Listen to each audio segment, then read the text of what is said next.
Es un gusto para mí saludarte una vez más para ya concluir nuestra última lección de la escuela sabática de este trimestre número 3 del año 2023. Ya esta es la lección número 14 que tiene como título Efesios en el corazón. Quiero invitarte, antes de iniciar y continuar, quiero invitarte a que puedas dejar tus comentarios, puedas dejar tu saludo, de dónde nos ves, tu pedido de oración. También, si quieres compartir algo de lo que has aprendido de esta lección, puedes dejarlo ahí en los comentarios, que también lo estaremos leyendo. Queremos orar, así que te invito a que cierres tus ojos y podamos hablar con nuestro Dios. Oremos. Querido Dios, Señor, en este momento queremos iniciar este repaso de lección. Ayúdanos a recordar, a aprender y también a fortalecer, Señor, nuestra fe en este momento, al reconocerte como nuestro Dios. Señor, acompáñanos, bendícenos, ilumínanos. Lo pedimos en el nombre de Jesús. Amén. Apreciado amigo, estas lecciones que hemos aprendido durante este trimestre han sido de gran bendición para muchas personas. Muchas personas han escrito, me han dicho: pastor, qué buenas lecciones, qué bonito, qué maravilloso poder aprender todo esto de lo que el apóstol Pablo y la lección nos ha enseñado a través de este tiempo. Ya hoy terminamos nuestra lección número 14, pero queremos dejar en ustedes un repaso final de todo lo que sería o de lo que es la carta de Efesios. Esta lección número 14 se enfoca en hablar en cada uno de los capítulos del libro de Efesios y recordamos algunas cosas que hemos estudiado durante todo el trimestre. Esto que sirva como un recorderis, como un resumen para ayudarnos a fortalecer y recordar todo lo que el apóstol Pablo nos quiere dejar a nosotros. Una de las cosas que tenemos que decir es que este libro de Efesios es un mensaje especial. Creo que la razón de por qué el título de esta lección se llama Efesios en el corazón tiene varios enfoques. Un enfoque podría ser que el libro de Efesios es el corazón de todo el Nuevo Testamento. Es un mensaje especial que resume todo lo que Dios quiere para con la iglesia. Pero también creo que este libro de Efesios debe quedar en el corazón de todos, porque hay una serie de mensajes especiales, y lo vas a ver hoy a través de todo este resumen, de cómo Dios quiere la unidad, el fortalecimiento de su iglesia, el cambio, la transformación, una vida espiritual más consagrada, más entregada, una vida de cada cristiano más fiel al Señor. Así que, apreciado amigo, ponte cómodo, que vamos a estudiar y repasar, porque esta lección nos ha dejado grandes enseñanzas. Lo primero que vamos a recordar es el versículo para esta semana, que aparece en Efesios capítulo 2, versículo 8 al 10, y dice así: porque por gracia han sido salvados por la fe, y esto no proviene de ustedes, sino que es el don de Dios, no por obras, para que nadie se gloríe, porque somos hechura suya, creados en Cristo Jesús para buenas obras, que Dios de antemano preparó para que anduviésemos en ellas. Dios nos ha recordado en esta lección de que tú y yo no somos promotores, sino creamos la salvación. La salvación viene solamente por un regalo maravilloso que Cristo ha hecho en favor nuestro. Y tenemos este privilegio y debemos aprovecharlo. Así como lo mencioné, el libro de Efesios es la cúspide, es el mensaje que nos ayuda a entender todo el mensaje del Nuevo Testamento. Pero también este mensaje de Efesios nos ayuda a entender el poderoso mensaje que debemos practicar como cristianos en nuestra vida diaria. Creo que Efesios es una carta muy práctica, muy real, muy consejera para la iglesia, para la familia, para todos los aspectos de nuestra vida. En el día domingo vamos a estudiar el capítulo 1 y vamos a recordar algunas cosas que se mencionan allí. En el capítulo 1 se habla, este día domingo tiene como título Somos benditos en Cristo. Creo que el enfoque aquí de este capítulo es unidad en Cristo. Y este capítulo 1 tiene 3 secciones. La primera sección está desde el versículo 3 del capítulo 1 al versículo 14, del versículo 15 hasta el versículo 19 y del versículo 20 hasta el versículo 23. Son las 3 secciones de este capítulo. La primera sección encontramos el mensaje de Pablo a la iglesia recordándole que Dios había fundado, había establecido un plan de salvación y de redención por la humanidad desde antes de la fundación del mundo, desde antes de la creación del ser humano y desde antes de que Satanás cayera y pecara. Por esta razón podemos confiadamente creer que este plan maravilloso no ha sido manchado por nada. Este es un plan maravilloso, ideado por el cielo, con mucha perfección, con mucha sabiduría, en pro de la salvación del ser humano. Ahora, esto nos lleva a recordar que hay un plan y ese plan te incluye a ti y me incluye a mí. Este plan poderoso es de salvación y de vida eterna. Pablo entonces en estos versículos recuerda a la iglesia que este plan ha sido desarrollado en la eternidad, que también se mantiene hoy y que se mantendrá en el futuro. Es decir, que si resumimos estos versículos diríamos que el plan de salvación fue para el pasado, en el presente y en el futuro. Dios tiene el plan o el ideal de traer al ser humano del pecado, de la maldad, llevarlo a perdón, a morir al pecado y llevarlo a una vida en Cristo para después coronarlo y exaltarlo en el Señor. La segunda parte, desde el versículo 15 hasta el versículo 19, encontramos ya un mensaje especial. Y allí habla de cómo el apóstol Pablo ora por la iglesia. Pablo en estos versículos habla de una manera sincera, cómo él intercede, cómo él se preocupa por la iglesia, cómo él quiere que su iglesia esté sana, esté bien, esté mejor.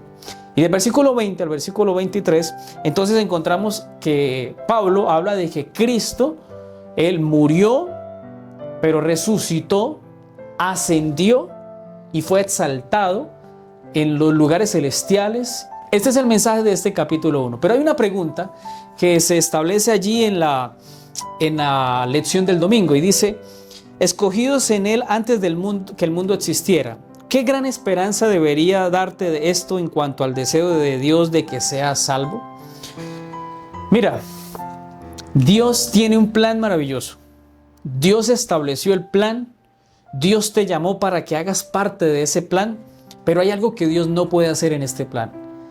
Y es obligarte a aceptar el plan de salvación. Dios ha ideado todo. Dios ha establecido todo. Ha visto los pros y los contra y le ha dado respuesta a cada uno de ellos. Y a la vez desea que nosotros como seres humanos seamos salvos, pero Dios no puede obligar a nadie. Aunque Dios nos ha establecido salvación, nos ha dado la oportunidad de ser salvados, Dios espera que sea una decisión propia de ir y buscarlo a Él, aceptarlo a Él y vivir con Él. Por esta razón, aunque Dios nos ha escogido para salvación, no nos puede obligar para la salvación. Si tú no quieres, Dios no te obliga. Por eso es importante aceptar este llamado, entender que este llamado necesita de que nosotros debemos poner nuestra disposición con humildad, reconocer a nuestro Dios y asimismo andar en sus caminos. En la lección del día lunes encontramos el mensaje de la iglesia de Éfeso, donde dice: nuestra redención tiene impacto comunitario. Aquí nos enfocaremos en el capítulo 2. De manera general podemos decir que este enfoque es un llamado a la unidad de los gentiles. Pablo en la anterior menciona la unidad en Cristo, pero en esta unidad ya el mensaje general es unidad en los gentiles. Recordemos que en este capítulo 2 se da un momento muy especial donde Pablo exhorta y llama la atención a la iglesia. Este capítulo 2 se divide en dos partes. La primera del versículo 1 al versículo 10 y la segunda parte del versículo 11 al versículo 22. En la primera parte del versículo 1 al 10 encontramos que el apóstol Pablo se enfoca en hablarle a la iglesia y decirle que un día ellos estaban muertos en sus pecados, muertos en sus delitos, muertos en sus transgresiones, que eran hijos de la ira y que ahora habían sido rescatados por Cristo para vivir una vida nueva en Jesús.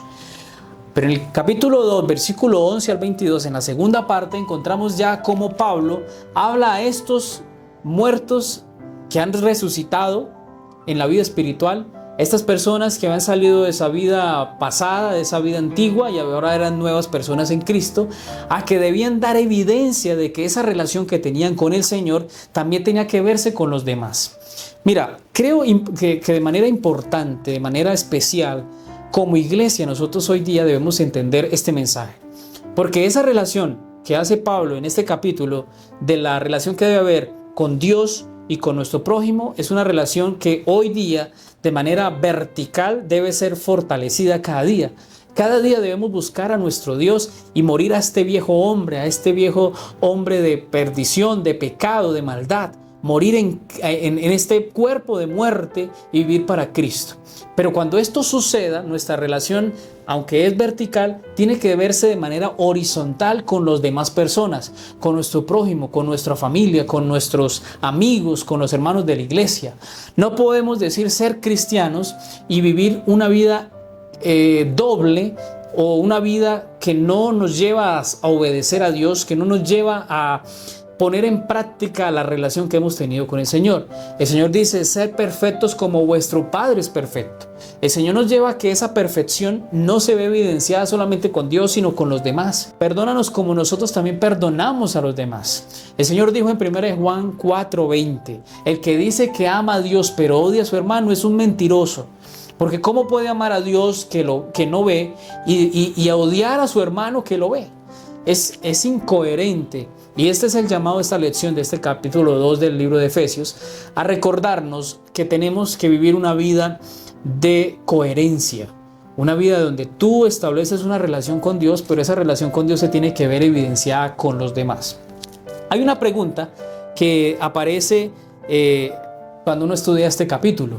Y es, entonces, ¿cómo debemos ser con las personas que nos rodean? Mira, a veces las personas nos dicen una frase que duele, y es: ¿y eso qué es cristiano?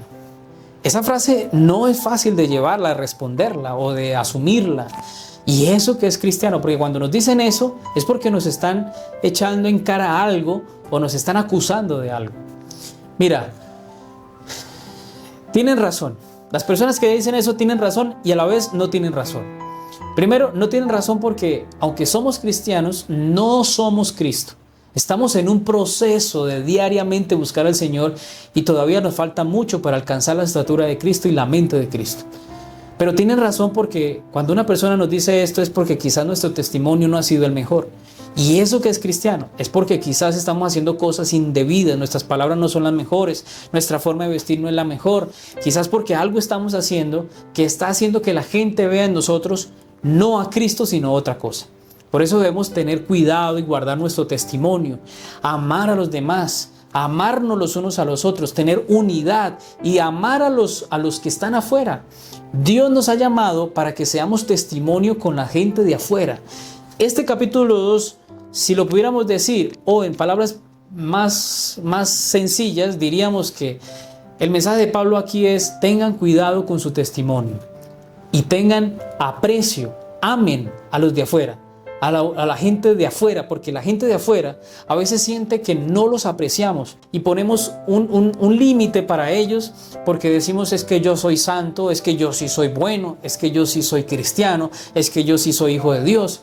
Y a veces la gente de afuera esperaría que nosotros les tendiéramos la mano, los ayudáramos, brindáramos más amor, más solidaridad. Y a veces no lo hacemos porque nos creemos tan santos que acercarnos a ellos sería pecado.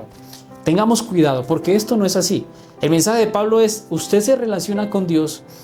Esa relación vertical tiene que verse de manera especial con todos sus amigos, con todos sus compañeros de trabajo, con su iglesia, con su familia.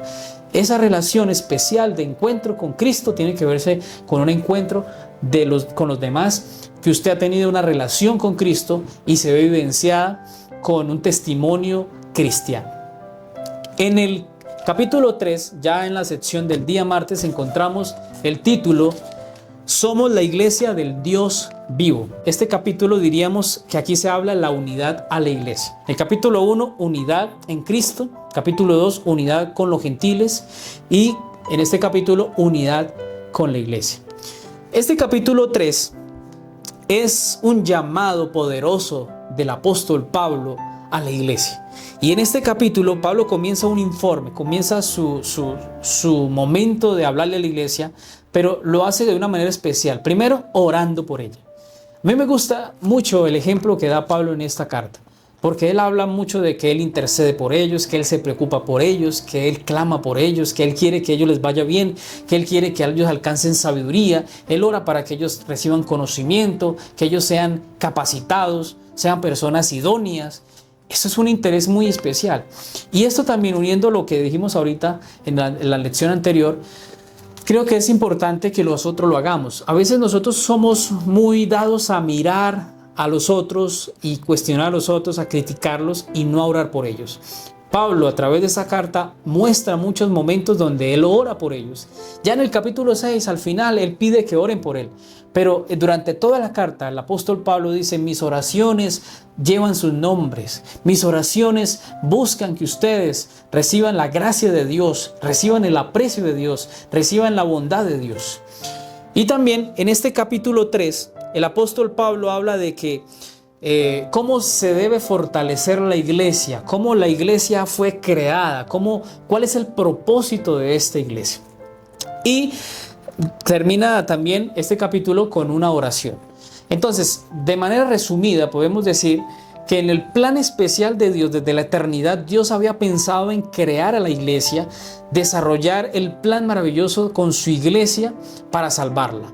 Que Cristo, cuando vino a la tierra, en su vida y su muerte, vino a darnos un ejemplo para venir a desarrollar ese plan en nuestra vida.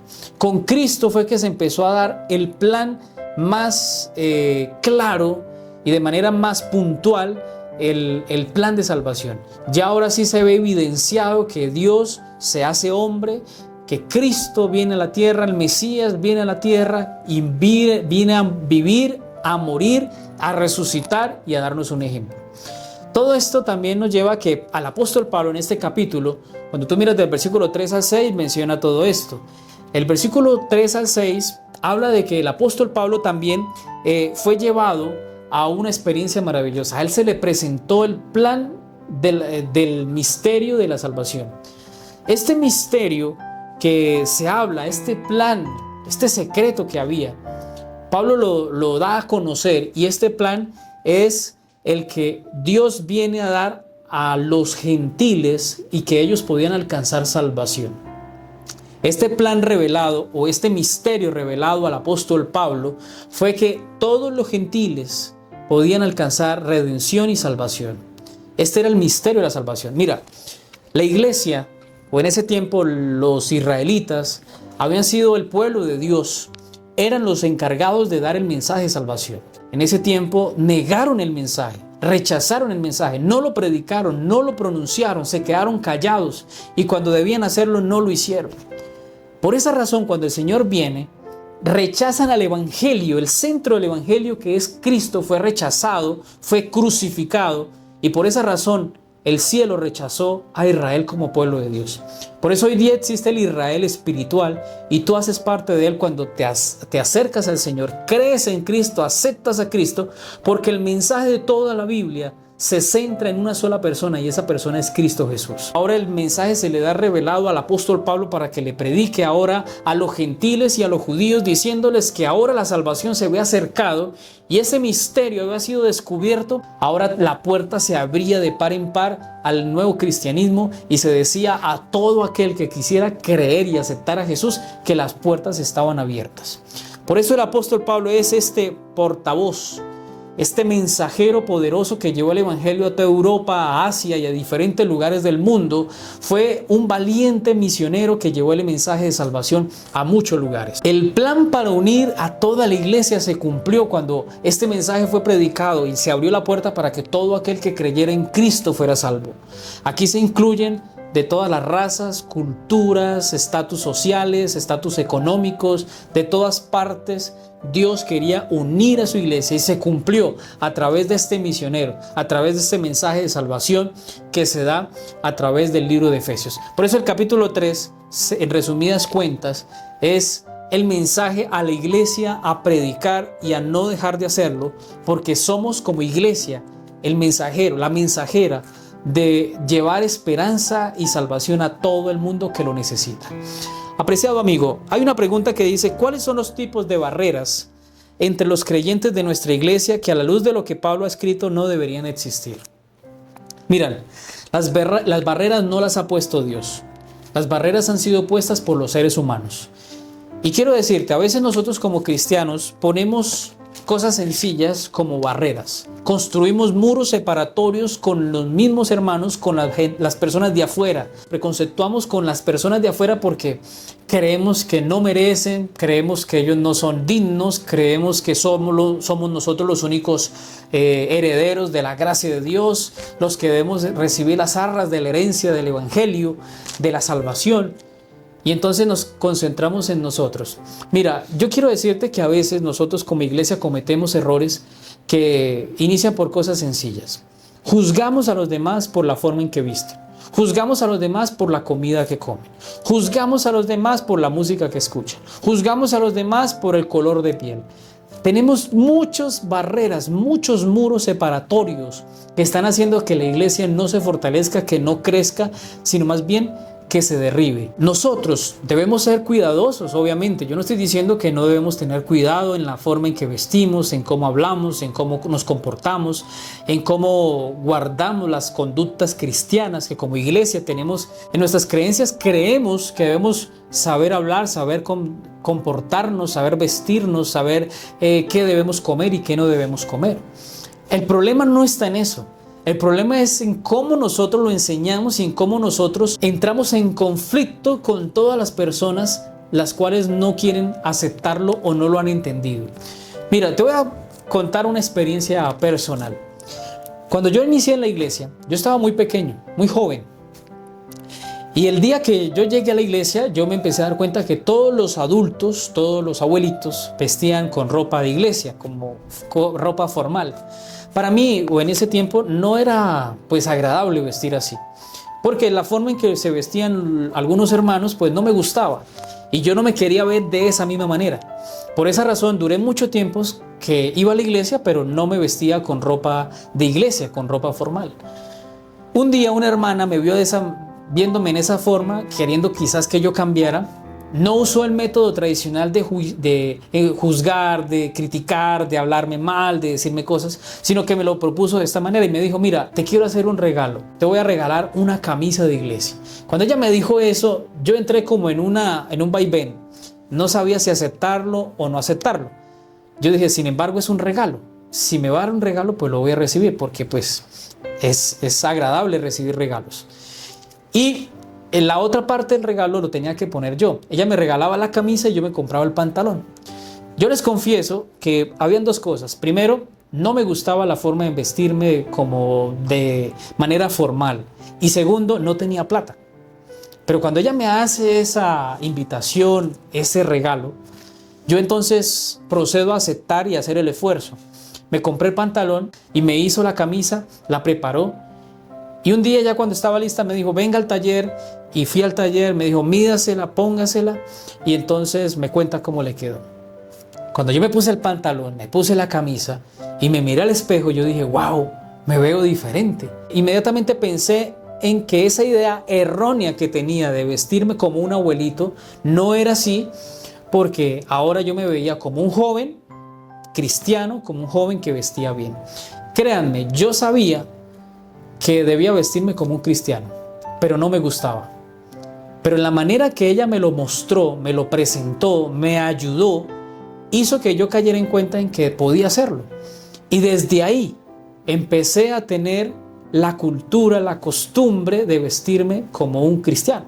Ahora, no digo que el vestirse así va a denotar si usted es cristiano o no es cristiano. Esta ropa al fin y al cabo no me va a salvar, pero sí me identifica como un hijo de Dios, sí me identifica como un cristiano, sí me identifica como un hijo de Dios. Así que yo aprendí a través de esta enseñanza de una manera amorosa, de una manera amable, de una manera cordial, que yo podía cambiar mi forma de vestir y podía ser diferente con una palabra amable. Todo empezó con eso. Pero si yo creo que si me hubiese hablado de una manera grosera, de pronto atacándome, acusándome, creo que el muro separatorio se hubiera creado y quizás yo nunca me hubiese vestido como de manera formal. Así que, apreciado amigo, mira, a veces ante esta pregunta que hace la lección es muy importante que nosotros no creamos muros separatorios, muros divisorios en la iglesia.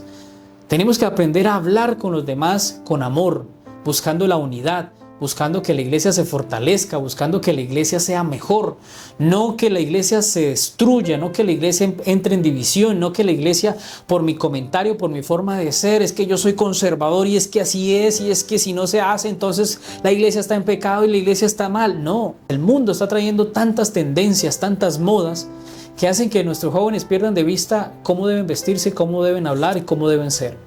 Por eso con amor y con mucha oración acudamos, ayudemos, pero hagámoslo con un espíritu cristiano, con un espíritu de amor fraternal, de ayudar a los demás, no acusando, porque nadie que sea acusado, nadie que lo cuestione, nadie que lo critique, nadie que le estén dando golpes, va a aceptar la reprensión. La mejor forma de exhortar es con amor. Por eso hagámoslo. Y así vamos a ver una iglesia que se va a fortalecer en Cristo Jesús. En la parte del miércoles encontramos el título La unidad de la fe. Aquí vamos a ver la unidad que debe tener el cristiano. Ya vimos la unidad en Cristo, la unidad con los gentiles, la unidad con la iglesia y ahora veremos la unidad del cristiano. Aquí el apóstol Pablo en el capítulo 4 de Efesios habla a una iglesia que debe estar unida, un cristiano que debe estar unido. Y esta unidad muestra el apóstol Pablo que es en 7 cosas. La primera, en un solo cuerpo, en un mismo espíritu, en una misma esperanza, en un mismo Señor, en una misma fe, en un bautismo y en un mismo Padre, un Dios y Padre de todos. Estos son las siete cosas que deben unirnos para estar en la verdadera unidad. Mira, la unidad no se da solamente cuando tú dices vamos a compartir comida o vamos a un paseo. Eso fortalece y eso ayuda, pero la unidad tiene que darse por asuntos espirituales. La unidad, así como lo dice el apóstol Pablo, solícitos en guardar la unidad del Espíritu, dice Efesios 4:3. Esta unidad es espiritual y se alimenta cuando nosotros como cristianos realizamos actividades espirituales. Reunirnos en la iglesia para orar y cantar, hacer los grupos pequeños, trabajar en parejas misioneras, hacer un esfuerzo de leer la palabra de Dios, de ir a una vigilia, de hacer momentos de oración, de encuentros con el Señor. Eso es lo que hace que la unidad se realice, se fortalezca. La unidad no está dada. No digo que no sea bueno, pero no solamente es decir vamos a paseos, vamos a comer, vamos a jugar. No, eso es importante y ayuda, fortalece. Pero la unidad de una iglesia tiene que estar dada por la oración, por la consagración, por la búsqueda de la presencia de Dios. Esa es la verdadera unidad. Necesitamos, creo yo, y tú lo vas a decir en tu iglesia y donde tú te encuentres, que la iglesia necesita unidad. Ahora, mucha gente y a diferentes lugares donde uno va, la gente dice, los hermanos dicen, es que aquí no somos unidos, es que aquí no hay unidad. Mira, no hay una iglesia perfecta que pueda decir, aquí todo hacemos perfecto, aquí todos estamos unidos, aquí no hay nadie que esté desunido, aquí no hay ninguna pelea, aquí no tenemos pleitos, conflictos, discordias, aquí no pasa nada de eso. No hay ninguna iglesia que diga eso. Pero debemos procurar buscar la unidad del Espíritu. Procurar y debemos ser solícitos en guardar la unidad. La lección en este capítulo o en este día nos recuerda que la unidad para poderse llevar a cabo necesita que cada uno de nosotros sea activo en hacer una parte para el Señor. Es decir, que cada uno de nosotros debemos hacer algo en el cuerpo de Cristo. En este cuerpo de la iglesia, cada cual tiene una participación especial. Cada cual puede hacer algo para que la iglesia sea fortalecida, crezca en la unidad. No se puede crecer en la unidad si no trabajamos. No se puede crecer en la unidad si cada uno está peleando, si cada quien está sentado sin hacer nada. Si todos trabajamos, si todos nos unimos, la unidad va a ser una realidad en nuestra iglesia, porque la unidad se fortalece cuando tú y yo trabajamos y nos conectamos con el mismo Dios. Cuando hacemos esto, vamos a alcanzar unidad y vamos a crecer. Mira, este capítulo sobre la unidad es bastante fácil de leer cuando nosotros estamos unidos, o cuando nosotros no tenemos peleas, cuando no estamos en discordias, en pleitos, cuando no está pasando nada de eso, es fácil leer este capítulo 4. ¿Por qué? Porque tú dices, bueno, no tengo ningún problema con nadie, no estoy discutiendo con nadie. Pero cuando tú estás en una discordia y lees este capítulo 4, y si lo estás viviendo en este momento, te invito a que lo leas. Y te vas a dar cuenta de la importancia de ser parte de la iglesia y de ser parte activa en la iglesia. Generalmente el que se queda sentado en la iglesia y no trabaja en la iglesia son aquellos que más critican al pastor, al anciano, a la junta, a los que pasan al frente, a los que hacen alguna actividad, a los que participan en algo. Si hacen vigilias, entonces para él está mal. Que si alguien dice vamos a orar y vamos a orar por alguien, interceder por alguien, vamos a hacer obra misionera, para él eso está mal. Entonces le pone problema la hora, le pone problema el lugar, le pone problema a la persona que se va a ayudar. Es decir, siempre le va a encontrar un pero a todas las cosas. Pero eso siempre va a pasar cuando tú te quedes sentado. Cuando tú te quedas sentado eres espectador y simplemente juzgas, pero no estás involucrado. Cuando tú te involucras a trabajar, te vas a dar cuenta de lo que significa luchar por un alma, luchar por la unidad, perseverar en la oración, lo que significa perseverar en el estudio de la palabra de Dios. Por eso, como iglesia, tenemos que unirnos en una búsqueda incesante de nuestro Dios.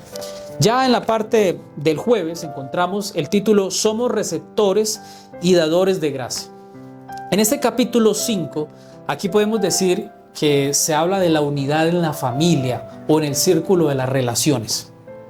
En este capítulo 5, el apóstol Pablo inicia diciendo que debemos imitar, ser imitadores de Dios, amar como Dios ama, amarnos los unos a los otros.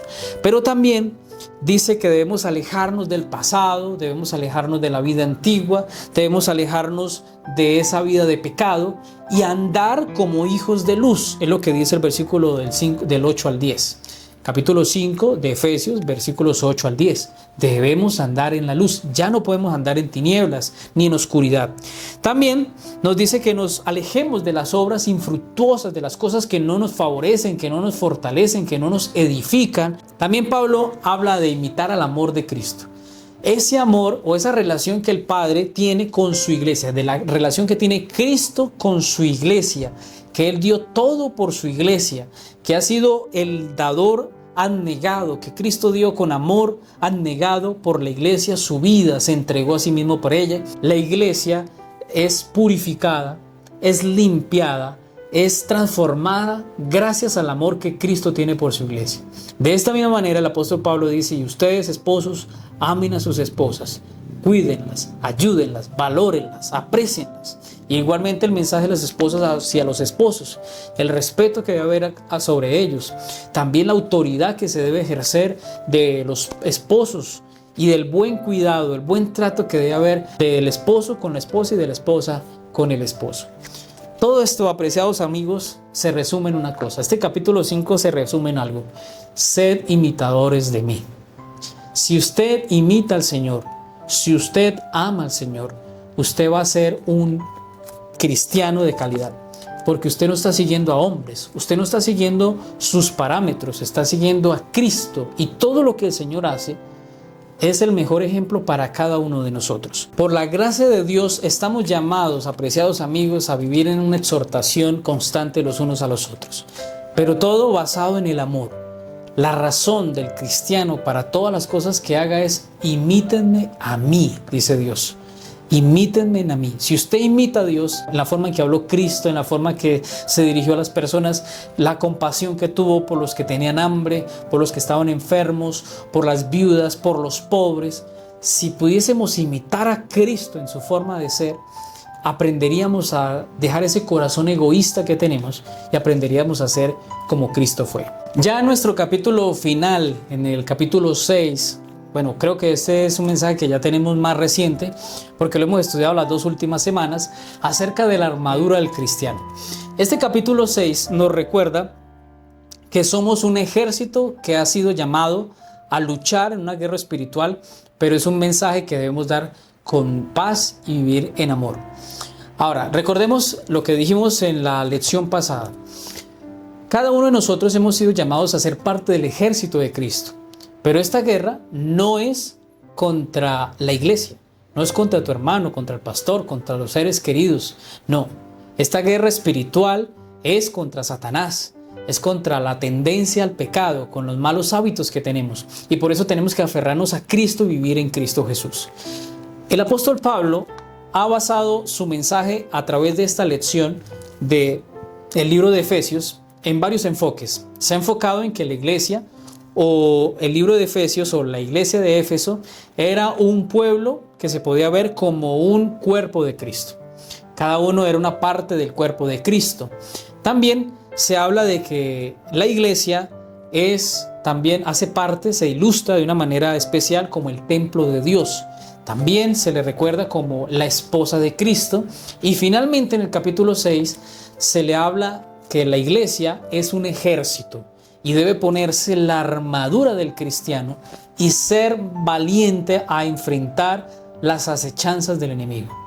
Yo lo mencionaba hace unas lecciones atrás, y nosotros no podemos confrontar al pecado como si nosotros fuéramos más fuertes. El apóstol Pablo dice, nuestra lucha es espiritual y es contra ángeles demoníacos, contra seres espirituales de maldad. Y no podemos, porque tenemos a Cristo, confiarnos de que ya podemos vencer todo y entonces meternos en ambientes que no debemos, en fiestas, en lugares, en bazares, en lugares equivocados. Y entonces, porque yo soy cristiano, yo puedo estar ahí y a mí no me va a pasar nada. Eso no es así. Tenemos que evitar. Debemos tener cuidado de no entrar en ambientes equivocados, ambientes donde Satanás claramente puede estar. Por eso nuestro lugar es buscar a Cristo, seguir a Cristo y luchar en Cristo. Y cuando el enemigo venga a acecharnos, a hacernos daño, pues tenemos la armadura. Nuestra armadura está basada en varios ítems. La primera, la fe, la justicia, la verdad, la paz, la salvación y el Espíritu. Esas son las armas del cristiano. El apóstol Pablo ilustra el yelmo de la salvación, el cinturón de la verdad, la coraza de justicia, la espada del Espíritu, el escudo de la fe, las sandalias de anunciar el mensaje del Evangelio de la paz. Y cada una de ellas fortalecen y ayudan a que nosotros podamos mantenernos firmes. Mira, esta lucha es espiritual y por todas las formas Satanás va a buscar que tú caigas. Pero si tú te mantienes en cada una de estas herramientas, elementos que te fortalecen tu fe, que te mantienen vivo en la vida cristiana, te vas a mantener en la unidad en el Espíritu, en la unidad con Cristo, en la unidad con tu iglesia, y vas a ser un guerrero que va a vencer. No podemos confiarnos de que esta batalla ya la vamos a ganar, porque eso sería presunción. No podemos buscar al enemigo para entonces voy a pelear y voy a buscarlo porque yo lo voy a vencer. No puedes buscar esa manera, porque Satanás tiene estrategias, tiene maneras para llevarte a la tentación y te conoce muy bien y puede buscar tu punto débil. Tu búsqueda no debe ser Satanás, tu búsqueda debe ser Cristo y permanecer en Cristo. Y si viene Satanás, pues al permanecer en Cristo, tu fortaleza y tu fe siempre va a estar en el Señor. Dios ha dejado esta lección de este trimestre con un énfasis: la unidad que yo debo tener con el Señor. La unidad que yo debo tener con mi familia, la unidad que yo debo tener con mi iglesia, la unidad que yo debo tener con los demás, con los gentiles, con aquellos que no creen en el Señor o no comparten nuestra fe. Cada uno de estos aspectos deben ser fortalecidos. Si hay algo que te está faltando, entonces debemos buscar la manera de arreglar las cosas, de buscar cada día acercarnos más al Señor y buscar vivir una vida de piedad, de santidad y de una búsqueda consagrada, incesante, real, genuina, que fortalezca cada día nuestra fe, y nos prepararemos así, de esta manera, para el reino de los cielos. Quiero, apreciado amigo, que Dios te bendiga, Deseo que el Señor llene tu vida de grandes bendiciones, que sus milagros, su poder se manifieste en tu vida y te ayude a tener victoria en Cristo. Si hay alguna tentación, algún pecado que estás viviendo, ora al Señor, no te sueltes del Señor. Si estás luchando por volver al Señor, estás pensando quizás en apartarte del Señor y alejarte de Él, te invito a que no lo hagas. Aférrate cada día más al Señor. Permanece fiel, que el Señor es fiel contigo. Apreciado amigo, no dejes de luchar, no dejes de avanzar. Y gracias porque has hecho parte en este proceso de recordar, de aprender, repasar y comentar un poco la lección de esta semana. Y también todo este trimestre que hemos estudiado, hemos aprendido grandes cosas. Espero haya sido de bendición para todos ustedes. Tenemos una lección futura, esa lección maravillosa que tiene como enfoque la misión. Quiero presentarte el nuevo folleto que vamos a estudiar durante este trimestre, que se titula La misión de Dios, la misión. Este cuarto trimestre estudiaremos este enfoque, este libro que creo nos va a llevar a comprender mucho mejor lo que nos corresponde hacer y lo que Dios quiere que nosotros realicemos. Por eso, apreciado amigo, compra tu folleto, encárgalo, estúdialo y quiero invitarte para que con este servidor puedas repasar, recordar y podamos aprender y compartir más el mensaje de salvación a través de estas lecciones maravillosas de la escuela sabática. Quiero invitarte para que oremos. Si tienes algún pedido, alguna necesidad, algún saludo que quieras hacer, con mucho gusto respondemos, lo leemos y queremos compartir con ustedes. Nos alegra cuando ustedes escriben, cuando ustedes dejan sus pedidos, cuando ustedes dejan sus mensajes. Son muy valiosos y motivantes. Gracias porque algunos de ustedes dejan palabras que nos motivan. Créanos, hacer estos temas de la lección a veces no es tan fácil. Pero cuando uno lee esos mensajes donde ustedes dejan esas palabras tan bonitas, motivan, lo ayudan a uno a levantarse y decir, bueno, vamos a intentarlo una vez más, vamos a seguir trabajando porque sabemos que esto ha ayudado a muchas personas. Esta experiencia de poder compartir la lección ha servido no solamente a ustedes, créanme, también me ha servido mucho a mí. Quiero orar por ti y quiero que inclines tu rostro y con fe nos acerquemos al trono de la gracia. Oremos. Querido Dios, gracias una vez más por tu maravillosa misericordia al permitirnos que durante este trimestre hayamos aprendido tantas cosas.